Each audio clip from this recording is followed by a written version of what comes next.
Mr. Roberts, you have been fired. Well, why? It doesn't matter why. The decision has been made.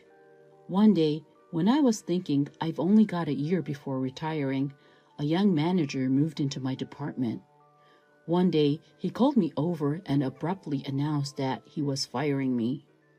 I asked him why, but he refused to answer, and I had to give in. I felt lost and told my wife about what happened. My wife looked surprised. I went to the office the next day to pick up my belongings and found it in disarray. My name is Stephen Roberts. I'm an ordinary worker at a securities firm. I joined this company at 30 years old, and I've worked hard here for the past 29 years. I was only a year away from retiring. Mr. Roberts, I'd like to speak with you about this handover. Let's see, are you talking about this client? Yes, I've been assigned this company, and I'm not sure how we should handle them. I think it's better to have an in-depth meeting with them. They're extremely cautious because this is not a small transaction. It will go smoothly if we can alleviate their concerns during our meetings. I see. Thank you so much. As I approached retirement, I was delegating my responsibilities to my subordinate. I was relieved to have a break in my work and was eager to devote the rest of the year to internal projects. Then, one day, someone transferred from Tokyo to our department.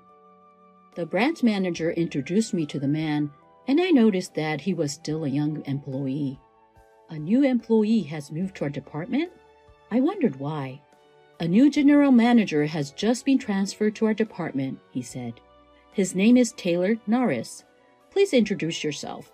I have recently been assigned to this department and promoted to manager. My name is Taylor Norris. I am still young, but I will do my best to lead you all in the same manner that my father led this company. I am excited to work with you all. Hearing the surname Norris reminded me of the CEO's son's existence. And he is the CEO's son. I was convinced he was the CEO's son and that he had been appointed to the unusual position of department head at the age of 25. Who created this report? I did indeed. Why is the document in this format? Can you make it more readable? The format for this document was decided beforehand, and I only followed what was decided. What? I don't care when it was decided, but can't you revise it? If I find it difficult, I believe my father, the CEO, will find it more difficult. Do you give speeches like that in front of the president? I sincerely apologized. If I succeed my father as president and was presented with this document, I wouldn't want to read through it. Please make documents that will catch my attention. He would mention his father whenever he would speak. I know that new manager is the CEO's son, but he is so arrogant. He simply assigns the work to us and then leaves it to us. The other day, he complained even though I made a document exactly as he said, and that whenever I mentioned anything, he would bring up his father's name, so it's difficult to talk to him, people will complain. In fact, I heard him mention his father's name several times. I didn't pay attention to him because I was going to retire in a year. Mr. Roberts, could you please come in here for a moment? Can I assist you with something? Let's talk in private in the meeting room. Certainly. I returned after my lunch break to resume my work, but I was immediately summoned by the manager. I wondered what I had done wrong as I was suddenly summoned to a meeting. Was it about the new client? Or was there an issue with a previous client? Or was it something more serious? I had no idea why I had been summoned. Sir, am I in any trouble? Is it something else entirely? No, it's just a different matter. I asked what the meeting was about, but wasn't told any details, and was asked to come to the meeting room. So, as I went to the meeting room, I was thinking about why I was summoned. Well, please have a seat, he said. Yes, sir. I'm going to be direct. Mr. Roberts, you're fired. I was taken aback by the abrupt announcement of my dismissal and found myself at a loss for words. As he speaks, The manager holds out the termination letter from across the table, but I'm trying to remember what I've done, so his voice gone right past me. I tried to ask him why and managed to wring a voice out. However, the manager did not provide the specific reason for the dismissal, but simply replied, "This matter has already been decided." Unsatisfied with the answer, I repeatedly asked for a reason, only to be brushed off with, "It's a decision that's been made. You are retiring next year anyway, so why think of it as an early retirement?" "No, but it's still a year away, and I'm still physically capable of working as hard as anyone else. I heard you've already completed handovers, and you don't do any outside work, do you? You're physically too old, aren't you?" "That is not correct." "In any case, it has been decided that you'll be fired, so leave the rest to us, young people." "That's not fair. Don't you know who I am, Mr. Roberts? I could even tell the CEO if I wanted to. My decision is the same as the CEO's." The manager then left the room. I was left in a daze, unsure of what to do. After that, I had no choice but to return home, left speechless. What should I tell my wife? I have to tell her anyway. My mind was racing as I drove home, wondering what I was going to tell my wife and whether I would cause her unnecessary worry. "I'm home." "Welcome home. I've made dinner." "I'll get changed and be there right away." I returned home with a heavy heart and decided to talk to my wife about my firing during dinner. "I have something important to tell you," I explained. "Has it anything to do with you feeling down when you got home today?" "Yes, I have been laid off from my job." I couldn't look my wife in the eyes as I spoke. I couldn't help but look down, worried about how much I would disappoint her, when I heard a surprising response. "I'm so happy you have left your company at last." I expected my wife to be worried about me, so I looked up in surprise when I heard her reply full of happiness.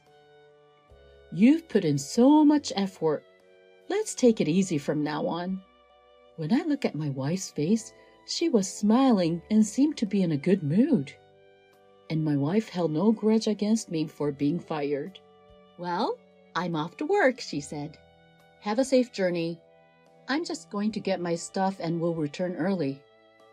I went to the office the next day to gather my belongings. The atmosphere in the office was unusual when I entered as usual. What is its identity? Who did it? What's wrong with this client? "There's a phone call for you, sir." Another phone call in these circumstances? When I arrived on my floor, the manager was in a panic. What's happened this morning?" I asked. "Why is the manager in a panic?" "Well, I just heard that our major clients are calling to cancel their contracts one by one, and we don't know why," my colleague explained. When I asked my colleague what was causing the uproar, he told me that there had been a string of cancellation by large clients today. As a result, the person in charge of each major client was in constant contact, and the manager was frustrated because he couldn't figure out what was wrong. Even after noon, things had not improved. The number of contracts canceled had increased since the morning, and the general manager's face was pale. Despite the situation, I felt I had to make a final speech, so I approached the manager, but he said, "I'm not in the mood for this right now. Can we finish this later?" He brushed me aside. So I said my goodbye to the other employees. While I was greeting them, the manager's voice could still be heard, echoing around the room. "Are you in contact with them? It will be a significant loss if we get any more cancellations. Do you realize that if that happens, the first people to be fired will be those below you?" "But I've been trying to contact my clients since this morning." "Then consider going directly to the company to apologize." "You are completely useless. This is why you can't get promoted. Please be more considerate in your work if you are supposed to be in charge." "You don't need to be so harsh." "What is a problem? Are you going to talk back to me? Do it after you have solved this problem." The general manager continued cursing at his subordinates, switching targets one after the other. I couldn't even say goodbye in such circumstances, so I quickly packed my belongings and returned home. Well, since I've already been fired, there's nothing I can do to find out why. When I told my wife about the situation at work, she laughed and said, "Oh, your company. They actually had a lot of contracts with our group companies. My company, you see, owns a number of restaurants. So I had contracts with the company you worked for, but I canceled them all." "Why would you do such a thing? Are you sure it's because I was laid off?" "Well, that's one reason, but I didn't think much of your company in the first place." The salesmen were polite and nice, but when I went to the company for meetings, I got the impression that the company was not very open, and the salesmen were only polite at first. "Oh, really? So when I heard you were being laid off, I thought it would be a good opportunity. As a result, I canceled everything. In fact, my wife is the chairman of a holding company that owns and operates a number of well-known restaurants. The restaurants she manages had signed contracts with my company, but she didn't think well of my company and took advantage of the opportunity to cancel them all at once." I couldn't conceal my surprise, but to be honest, I was relieved. "It's unfortunate that you had to leave your job due to the restructuring, but let's take it easy from now on," she said. "I agree. It's a little early for me, but I'll take it easy." "Yes, you've worked so hard all along, and I like to spend some time with you now that I'm stepping down as chairman. I've already chosen my replacement." Despite being laid off, I had been with the company for 29 years and had enough savings. And my wife said that due to my early retirement, she will hand over the chairmanship to her successor. We entered into an early retirement and started spending our days leisurely.